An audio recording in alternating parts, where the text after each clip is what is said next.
ದೃಷ್ಟಿ ಅಂದ್ರೆ ಎಂತದು? ಕಣ್ಣು. ಕಣ್ಣು ಹೇಳ. ಹಂಗಾರೆ ದೃಷ್ಟಿ ಭೇದ ಅಂದ್ರೆ ಎಂತದು?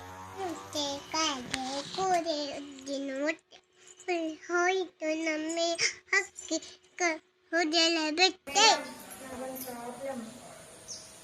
ದೃಷ್ಟಿ ಭೇದ ಮಾಡಬೇಕಾದ್ರೆ ನಮ್ಮ ತಲೆನೂ ತಿರುಗಿ ಹೋಗ್ತದೆ. ಕಣ್ಣೊಂದೇ ತಿರುಗಿಸ್ಲಿಕ್ಕೆ ಬರೋದಿಲ್ವಾ? ಅವನ್ ಪರಿಹಾರ ಹೇಳ. ಸಿರಿ ಆ ಚಂಬಲ್ ನೀರು ತುಂಬ್ಕೊಬಂದು ಇಡು ಅವಳ ತಲೆ ಮೇಲೆ.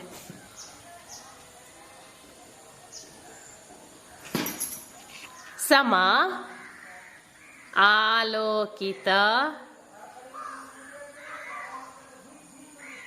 ಸಾಚಿ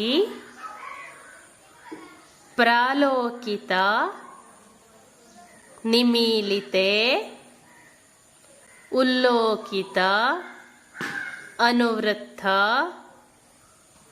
ಅವಲೋಕಿತ. ನಿಮೀಲಿತೆಗೆ ಎರಡು ಕಣ್ಣು ಮಧ್ಯ ಬರಬೇಕು, ಕೆಳಗಿಂದು. ಹಾ ಸರಿ, ಈಗ ತಲೆ ತಿರುಗಲಿಲ್ಲ ಅಲ್ವಾ? ಸರಿ ಆಯ್ತು, ಮನೆಯಲ್ಲೂ ಹೀಗೆ ಮಾಡು.